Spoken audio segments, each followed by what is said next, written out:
Time began to burn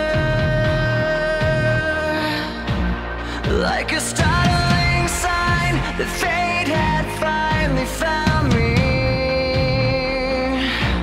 And your voice was all I heard, that I get what I deserve. So give me reason to prove me wrong, to wash this memory clean. Let the thoughts cross the distance through lies. Give me reason to fill this hole, connect the space between. Let it be enough to reach the truth that lies across this new divide.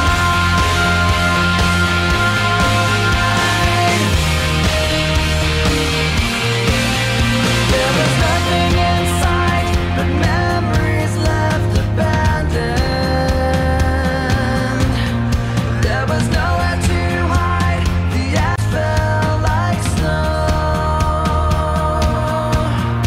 and the ground caved in between where we were standing. And your voice was all I heard, that I get what I deserve. So give me reason to prove me wrong, to wash this memory clean. Let the thoughts cross the distance in your eyes across this new divide.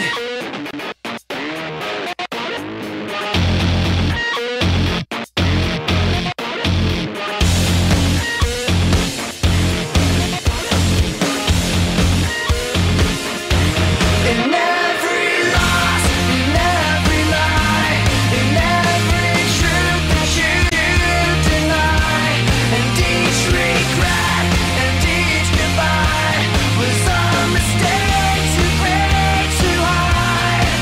And your voice was all I heard, that I get what I deserve. So give me reason to prove me wrong, to wash this memory clean. Let the floods cross the distance in your eyes. Give me reason to fill this hole, connect the space between.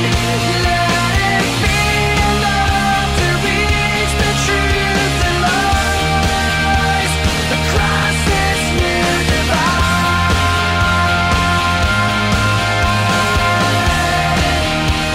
Across this new divide.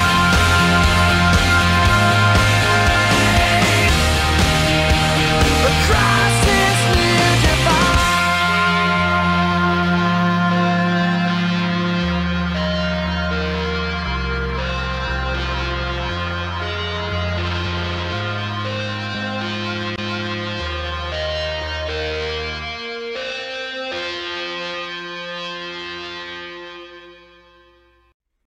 Bienvenue dans la 5e séance consacrée aux empires chrétiens byzantins et carolingiens. Aujourd'hui, nous allons découvrir ensemble une religion chrétienne très particulière, la religion chrétienne byzantine, un christianisme schismatique. un christianisme schismatique qui a donné naissance à l'orthodoxie byzantine. Alors tout de suite, dès le titre, le ton est donné. Il y a 2 mots de vocabulaire au moins qui posent problème, c'est-à-dire que signifie l'adjectif schismatique, parce que ce n'est pas un adjectif d'un emploi très courant dans la vie quotidienne, il faut bien le reconnaître. Et qu'est-ce qu'on entend par orthodoxie byzantine? Eh bien, voilà 2 des questions auxquelles nous allons être amenés à répondre au cours de notre séance. Et plus globalement, nous nous demanderons pourquoi et comment l'Empire byzantin développe-t-il un christianisme original devenu schismatique à partir de 1054. Au cours de cette première partie de séance, nous allons découvrir comment et surtout pourquoi le schisme orthodoxe byzantin met fin à l'unité chrétienne. Ce qui reviendra à se demander ce que c'est qu'un schisme d'ailleurs. Déjà, il faut nous assurer que les Byzantins sont bien des chrétiens. Et la démonstration en est fort simple, puisque il suffit de s'intéresser à l'empereur Justinien Ier, l'un des premiers empereurs de l'Empire, l'un des premiers basileus, qui, au cours de sa reconquête, de sa tentative de reconstitution de la partie occidentale de l'Empire romain, a donc repris aux barbares la péninsule italienne, le berceau de l'Empire romain, et a fait construire dans sa capitale provisoire Ravenne, dans le nord de l'Italie en Émilie-Romagne, une église, la basilique Saint-Vital, qui évidemment a des dimensions beaucoup plus modestes que Sainte-Sophie de Constantinople, mais qui est une église magnifique, qui est encore aujourd'hui en état, comme le montre la photographie, et qui comporte petite modeste coupole, certes, mais malgré tout. Et donc cette basilique est caractéristique de l'art byzantin et surtout de l'adhésion des Byzantins, de l'Empire byzantin, à la religion chrétienne, comme l'était son ancêtre, l'Empire romain de l'Antiquité. Et si l'on pénètre à l'intérieur de la basilique Saint-Vital de Ravenne, eh bien, on pourra admirer cette magnifique mosaïque réalisée à la demande de Justinien, qui est donc le commanditaire et de l'église et de sa décoration, donc au VIe siècle après Jésus-Christ. Cette magnifique mosaïque, alors dorée à la feuille d'or, comme dans le plus pur style byzantin, et qui nous présente Justinien Ier au centre de la scène, entouré par, comme on l'a vu lors de la séance précédente, entouré par des militaires, des hauts fonctionnaires, et c'est ça qui nous intéresse plus particulièrement, des prêtres, et même un évêque, pas n'importe quel évêque, d'ailleurs l'évêque de Ravenne, et qui a d'ailleurs l'insigne honneur d'être le seul à avoir son nom mentionné sur la mosaïque, un nom latin, puisqu'il s'appelle Maximianus. Si on étudie d'un petit peu plus près cette magnifique mosaïque, on s'aperçoit que l'empereur Justinien Ier, revêtu de la pourpre impériale et situé bien au centre de la mosaïque, a entre les mains une corbeille en osier que l'on appelle une patène et qui sert à l'époque pour distribuer aux fidèles réunis autour du prêtre la communion, c'est-à-dire un morceau de pain qu'aujourd'hui on remplacerait par une hostie, et ce morceau de pain est censé représenter pour les chrétiens le corps du Christ. Et donc c'est une manière d'indiquer déjà à l'époque, et pour nous aujourd'hui, que l'empereur Justinien est au service de Dieu, qu'il est en quelque sorte le grand prêtre au service du Dieu des chrétiens. Ensuite, on se rend compte que les soldats, sur la gauche de la miniature, enfin de la mosaïque plutôt, affichent le christianisme byzantin sur leur bouclier, puisque on trouve comme motif sur le bouclier ce qu'on appelle un chrisme, c'est-à-dire l'entrelacement de deux lettres de l'alphabet grec, le chi et le rho. Le chi, c'est cette grande croix qui signifie le son che, que, et qui s'écrit ch. Quant au rho, c'est la barre verticale qui ressemble un peu à une sorte de P majuscule, et le rho, c'est la lettre R, et donc si on additionne les trois lettres C, H, R, on a les premières lettres du nom du Christ, et ça n'est évidemment pas un hasard. Ajoutons à cela donc la présence des prêtres groupés autour de leur évêque, chef de l'église de Ravenne, Maximianus ou Maximin, qui porte donc des croix chrétiennes brodées sur l'étole, mais l'un des prêtres il est tonsuré d'ailleurs, c'est-à-dire qu'il a le sommet du crâne tondu en signe de soumission à Dieu. Et ce personnage tondu, entre le 3 et le 5, porte ce qui est, on dirait, un coffret, et il y a bien des chances pour que ce ne soit pas un coffret, mais que ce soit en réalité une Bible, c'est-à-dire le livre sacré, le livre contenant les paroles du Christ et de Dieu, plus particulièrement d'ailleurs, entre ses mains. Et son voisin, celui qui est à l'extrême droite, en 5, porte lui un encensoir, c'est-à-dire un diffuseur de parfums portatif que les prêtres utilisent encore aujourd'hui à la messe et qui a une symbolique de purification. Donc on a bien la démonstration que les Byzantins sont des chrétiens, et ce ne sont pas des chrétiens honteux, ou bien au contraire, ils affichent ouvertement leur foi chrétienne.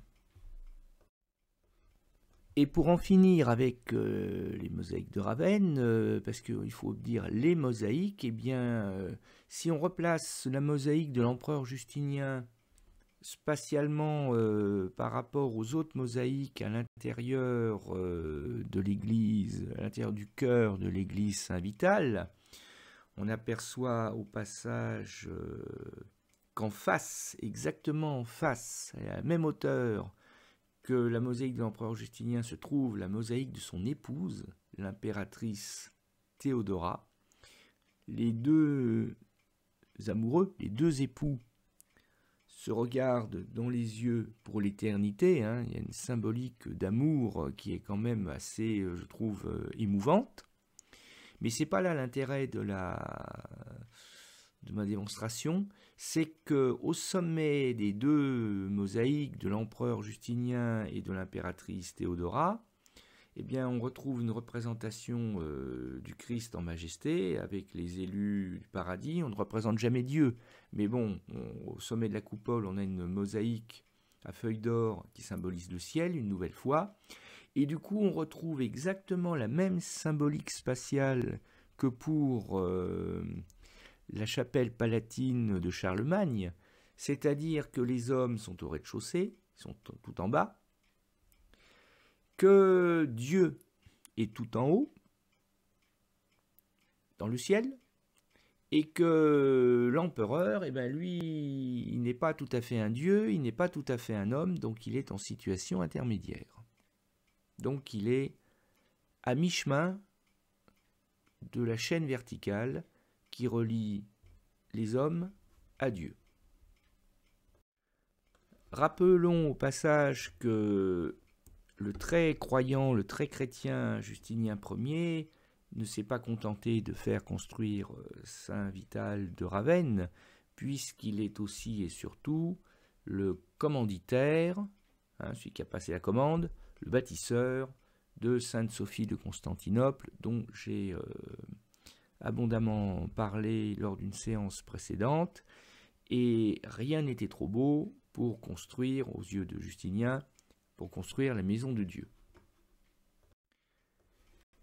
Et que Justinien n'a pas lésiné sur les dépenses, contribuant sur sa cassette personnelle à la décoration magnifique de l'intérieur de l'église, et on verra d'ailleurs que l'empereur Charlemagne fera exactement de même, de son côté, pour sa chapelle palatine du palais d'Aix-la-Chapelle.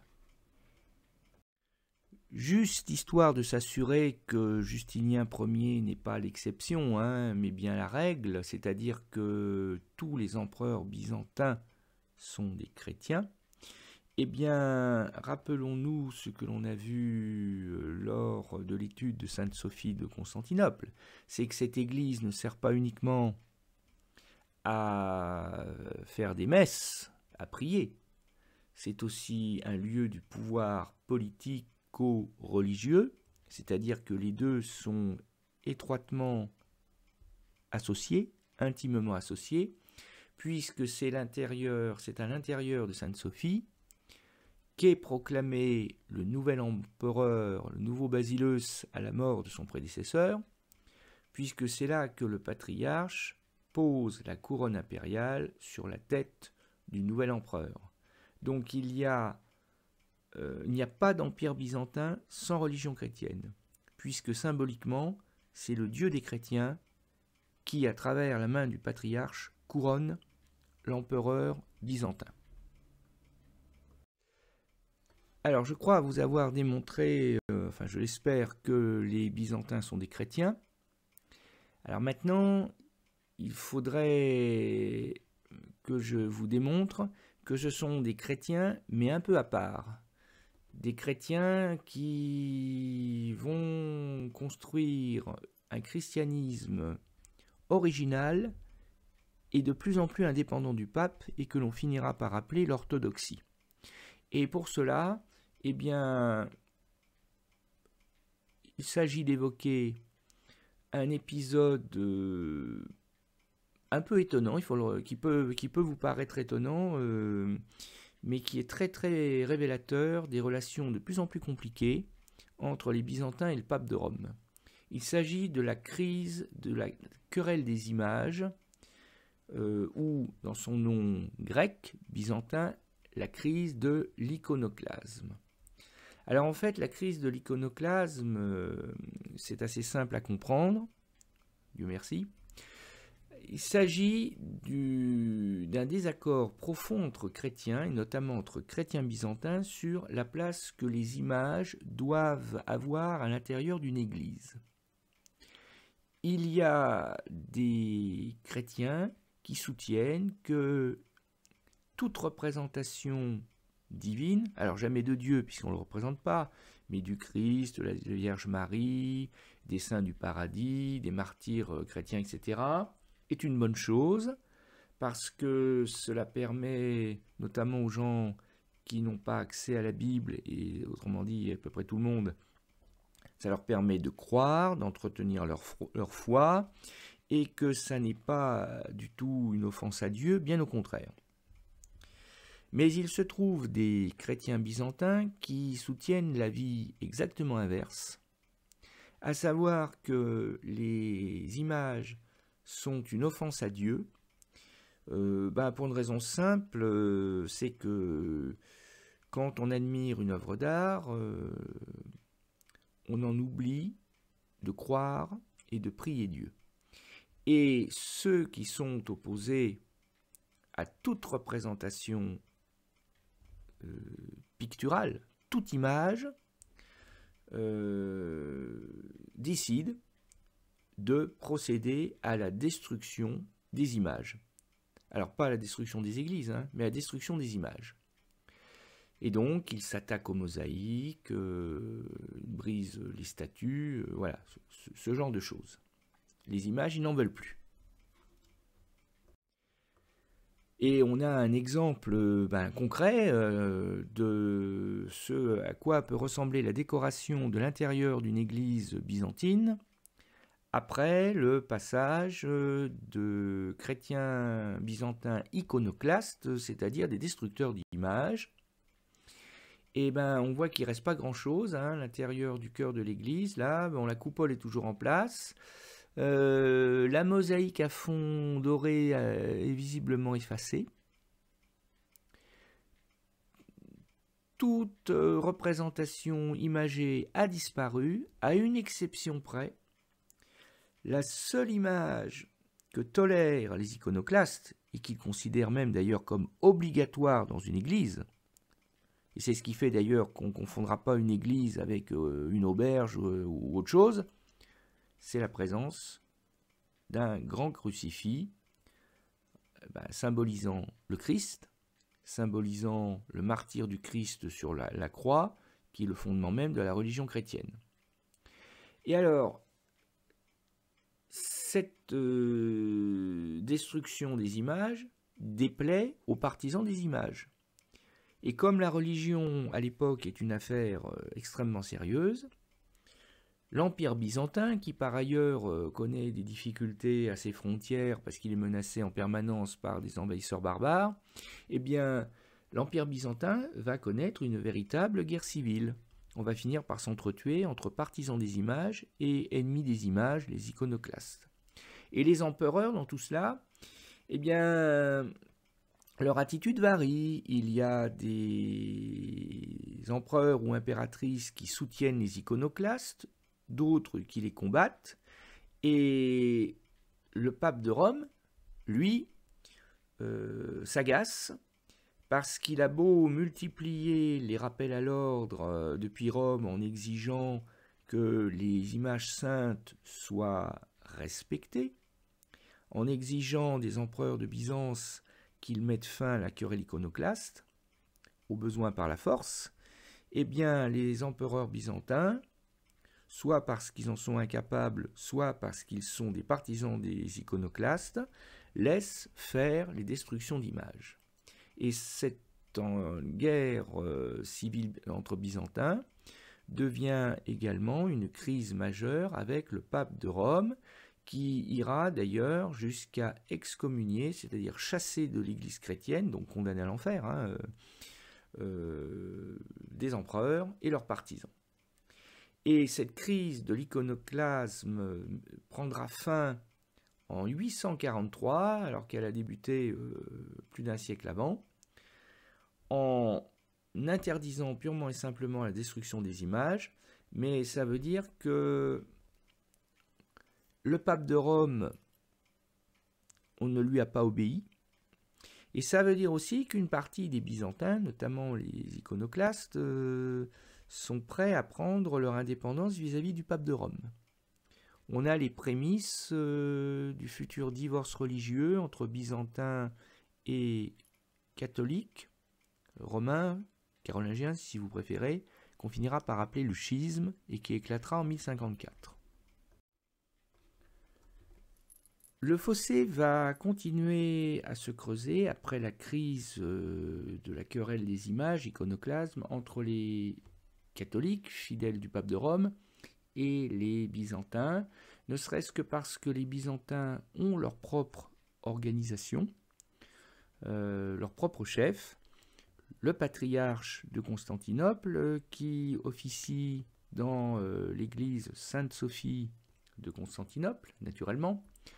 Et pour peu que ce patriarche prenne ses distances, se considère comme son propre chef, se considère comme pas obligé d'obéir au pape de Rome, et ça peut poser problème. C'est ce qui finira par arriver. Ensuite, il y a des différences qui sont parfois des différences de détail. en apparence pas très importantes, comme par exemple le fait que chez les Byzantins, le prêtre est barbu obligatoirement, alors que chez les prêtres catholiques, la barbe a tendance à disparaître puisque le prêtre finit par se raser et devient donc imberbe. Bon, ça peut paraître secondaire. Par contre, plus important, parce que les Byzantins sont des Grecs, eh bien, la Bible est lue en grec, les prières sont récitées en grec, alors que chez les catholiques de Rome, et jusqu'à d'ailleurs aujourd'hui, la langue officielle est le latin. Voilà, ça fait partie des différences. J'allais oublier que le prêtre, chez les orthodoxes, peut se marier et avoir des enfants, alors que chez les catholiques, c'est la règle du célibat et de la chasteté, c'est-à-dire l'absence de relations sexuelles, qui prévaut. Donc ça fait des différences qui s'accumulent les unes les autres. Voici encore deux exemples de différences qui peuvent paraître assez secondaires, mais qui en réalité ne sont pas secondaires du tout aux yeux des chrétiens de l'époque. Quand on baptise un nouveau-né dans l'Empire byzantin, on ne le baptise pas de la même manière que dans l'Occident carolingien, quand bien même la signification du baptême est la même, c'est-à-dire laver l'enfant du péché originel, c'est-à-dire du péché de chair de ses parents, et favoriser son entrée dans la communauté des chrétiens, ça c'est la double signification du baptême. Mais bon, dans un cas, on trempe chez les Byzantins, on trempe, c'est l'image gauche, on trempe le corps du bébé tout entier dans le fond baptismal, alors que chez les catholiques, on se contente d'oindre le front du bébé, on ne le trempe pas entièrement. Bon, ça peut paraître secondaire, mais quand même. Plus révélateur peut-être encore du fossé qui se creuse entre byzantins et catholiques romains, chez les byzantins, on vénère les icônes. Les icônes, ce sont ces images pieuses, saintes, qui ressemblent à des mosaïques, mais qui n'en sont pas, qui ne sont pas plaqués au mur. Ce sont des tableaux en général peints à la feuille d'or, notamment sur des volets de bois, donc c'est des tableaux peints sur du bois, et que le prêtre présente aux fidèles, et que les fidèles embrassent. Littéralement, s'agenouillent devant l'icône, icône en grec ça veut dire l'image sainte, et ils l'embrassent. Cette pratique d'ailleurs disparaîtra mais très tardivement au cours du Moyen-Âge, quand on se rendra compte que lors des épidémies de peste par exemple, quand vous avez toute une file de fidèles à la queue leu-leu pour aller embrasser au même endroit la même image sainte, la même icône, c'est pas très bon pour l'hygiène et c'est très très bon au contraire pour transmettre les épidémies. Ce qui fait qu'aujourd'hui cette pratique se fait moins. Mais chez les Byzantins, on a le culte des icônes, c'est-à-dire une messe, oui, mais jamais sans mon icône à embrasser. Alors que chez les catholiques, d'abord, l'image sainte, c'est pas uniquement un tableau, ça peut être aussi des statues, notamment, il y a beaucoup de statues dans les églises carolingiennes. Et puis, ça n'est pas aussi fondamental que cela. Ce qui compte, c'est d'écouter le prêtre diriger la messe. Et du coup, à force d'accumuler les différences, notamment dans les rites, dans les pratiques, dans les rituels, dans la manière de transmettre la parole divine, mais aussi à force d'accumuler les différences jusque dans les croyances, parce que c'est le cas, Byzantins et Romains arrivent au bord de la rupture, c'est-à-dire au bord du divorce religieux. Et le divorce religieux, il arrivera en 1054, année terrible pour la chrétienté. C'est le schisme byzantin, c'est du moins ainsi qu'on l'appelle à l'ouest de l'Europe, c'est-à-dire dans le camp favorable au pape, une manière de dire que ce sont les Byzantins qui sont responsables, c'est eux qui ont claqué la porte, qui sont partis, qui ont divorcé, parce que schisme, donc, et l'adjectif schismatique, ça veut dire divorce, séparation, rupture, mais sur le plan religieux. Hein, quand un couple divorce, on ne va pas dire qu'il fait un schisme, c'est uniquement sur le plan religieux. Exemple de... Parce que justement, les Byzantins vont se défendre en disant non, c'est pas nous les responsables, c'est vous qui êtes les mauvais chrétiens, vous les fidèles du pape de Rome, qui êtes les mauvais chrétiens, parce que vous interprétez faussement la parole de Dieu, vous n'êtes pas dignes d'être des bons chrétiens, puisque vous comprenez Dieu et ses paroles de travers, alors que nous sommes les orthodoxes. Et elle est là l'origine du mot orthodoxie. Le mot grec orthodoxe, dont vont s'appeler désormais, à partir de 1054 et du schisme, dont vont s'appeler désormais les chrétiens byzantins. Orthodoxie, ça veut dire la croyance juste, la croyance droite, la croyance sans erreur. L'orthographe, hein, c'est la même origine. L'orthographe, c'est la copie sans faute, sans erreur. Hein, l'orthodontie, c'est l'art de remettre les dents droites, justes. Bon. Quant à doxa, qu'on retrouve dans paradoxe, c'est-à-dire une croyance contradictoire en apparence, doxa, c'est la croyance. Donc les orthodoxes sont ceux qui croient justement. Manière de faire comprendre aux chrétiens catholiques de Rome qu'ils croient de travers. Et alors, à vous et moi, ça peut paraître presque ridicule, mais les deux chrétientés se divisent notamment sur le mystère de la Trinité chrétienne. Alors, c'est un mystère, donc ça veut dire que par définition, c'est incompréhensible pour l'homme, soit, parce qu'il est dit dans la Bible que parfois Dieu est tout seul, que parfois il entre guillemets, se dédouble à travers lui le Dieu et son Fils le Christ, et que parfois même Dieu se, entre guillemets, détriple, puisqu'il est à la fois présent en même temps en Dieu lui-même, dans la personne de son Fils le Christ, et dans ce que l'on appelle le Saint-Esprit. Voilà. Et les Byzantins et les catholiques de Rome sont en désaccord sur l'interprétation du mystère de la Trinité. C'est pour ça d'ailleurs qu'aujourd'hui, quand on parle d'une querelle, d'une dispute, dont les motifs peuvent paraître futiles ou carrément incompréhensibles, il arrive encore que l'on parle de querelle byzantine. Parce que, oui, c'est l'origine, elle est là, c'est que la chrétienté va se diviser sur des choses finalement qui peuvent, à nous aujourd'hui, hommes du XXIe siècle, peuvent paraître bien étranges. Et le mal est fait pour la chrétienté, puisqu'à partir de 1054, l'unité chrétienne n'existe plus.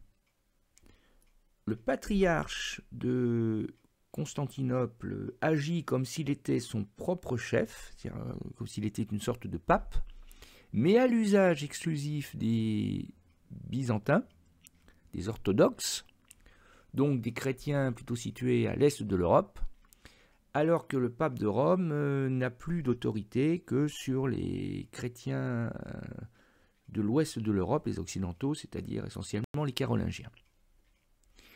Et cette fâcherie, ce divorce, va durer jusqu'à nos jours, même si les relations aujourd'hui entre le pape de Rome et le patriarche sont meilleures qu'avant, les relations sont toujours très mauvaises. Enfin, les deux églises ne sont pas... les relations sont meilleures, mais les deux églises ne sont pas réconciliées et ne se sont pas réunifiées.